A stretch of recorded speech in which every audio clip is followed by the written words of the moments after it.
do, and I understand that people want to have a say, but you know, when developers get pressured to do X, Y, and Z, and all this stuff adds costs, and it ends up making the housing expensive.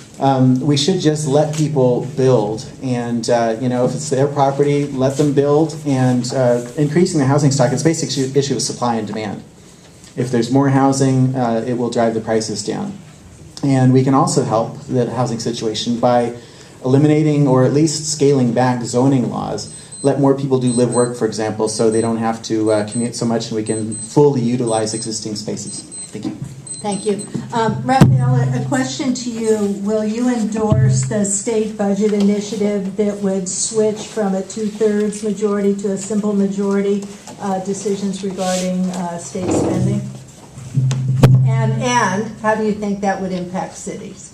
Second part of the question. I fully and wholeheartedly endorse the Lakoff Initiative, and in fact, my volunteers and I have been out beginning to campaign for the Democratic County Central Committee race in June, where I'm seeking re-election, and we are going to be distributing or gathering signatures for the Lakoff Initiative. It's critically important. So many of the problems that we have in San Francisco are budget-related and are related to things that the state of California, the voters of the state of California, have done to us. And this notion that you need 2/3 votes to get revenue that is desperately needed for our basic needs in this city. I mean, just to give you a sense of some of what is bad, the state of California has stopped paying for dental care for poor people. So we will clean out their mouths of the abscesses in the teeth, but we will not provide the regular ongoing dental care for poor people.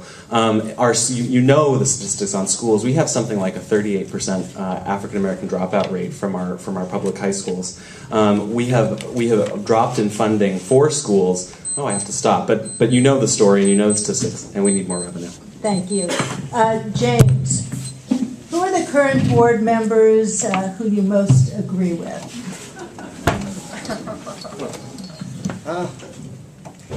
Wow, who asked that?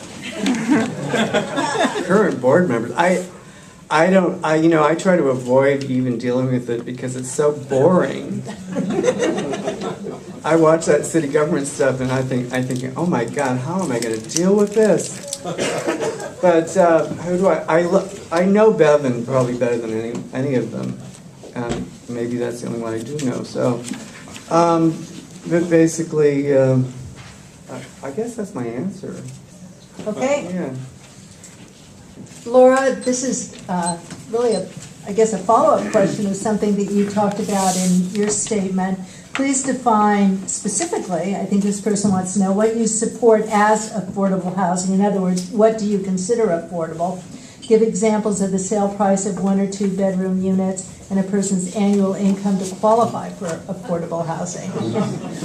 Annual income, as it's defined, is a family of 2 making $63,000 and a family of 3 making, I think it's $73,000. It's in the 70s.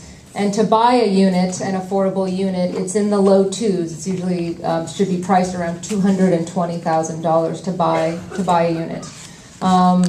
So you know that's very low. It would be great to try to increase the amount of housing stock for people for affordable units. But that's the definition of affordable right now. That's how much you have to make, and that's what the amount is to buy something.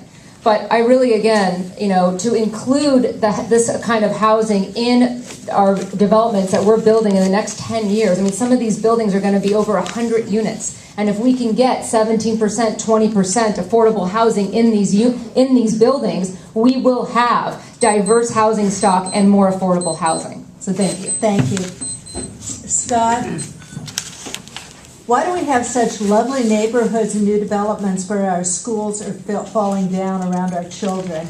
How can the city help the school district? Well, number one, we can advocate for getting rid of the 2/3 rule in Sacramento because that's the fundamental problem. But the city has a role to play as well. I supported Prop H, which a number of years ago committed the city to providing cash infusions into the school district.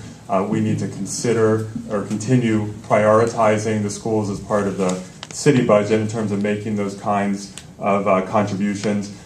We also need to make sure the city is providing the transportation and public safety infrastructure to make sure that kids have a safe way to get to school, because that is a role the city plays, the school district doesn't have a lot of control over. So if we work as partners with the school district by providing the funding that we're able to provide and prioritizing that, and also by making sure that kids have safe transportation to get to school and are safe in general, we're going to go a long way to improving San Francisco schools. But the fundamental problem is in Sacramento. Thank you. And William, okay, this is someone who was obviously listening to your opening statement pretty closely. Realizing that the retail landscape has changed because of the recession, how many chain stores do you feel is enough before our neighborhood's special characters change forever and begins to look like everywhere else USA? You know, it's a great question, but take example the corridor between 18th and 19th at Castro. Levi came into that store, into that block. Levi's a national recognized name around the world. They did a gorgeous job of doing their storefront. I'm not advocating that we bring in Walmart and raise an entire block to do that. You can have national chain brand stores that do a bang-up job of keeping the look and feel of the neighborhood. The aesthetic value of our neighborhood is so important to me as well. And I don't want some neon sign flashing in the middle of the night. But take Levi, for example. I think they did an excellent job of how they did that. So, and as far as how many, I don't know. Let's figure this out. Let's just don't do a blanket ban on all these formula stores. Let's figure out how that works and welcome these people in to Noe Valley on 24th Street, on Castro and Market Street, and let's see how it works. Thank you. Rebecca, do you support a homeless shelter in District 8 for either youth or adults? Why or why not? Well, talk about a hot button question. Hey, actually, Laura and I worked on this issue together when she was at Board 8 and I was in the mayor's office, so no one knows it better than she and I do. Look, you can't really give a blanket statement, yes or no, on a homeless shelter. It's too vague. You need to know where in District 8 it's going to be, how many kids it's going to house, who's going to be staffing it, is it going to be open during the daytime, et cetera, et cetera. However, what came from what Laura and I worked on was that Bevan had beds through this development called Paramount, and it's run by Larkin Street on Church. And it's somewhere between 10 to 15 beds for LGBT youth, and it's worked out great. The shelter that we did 10 years ago did not work out great, but the 10 to 15 beds on Church Street did. The shelter that we did 10 years ago was where the Zephyr building is on 17th Street. It's a very hot neighborhood issue.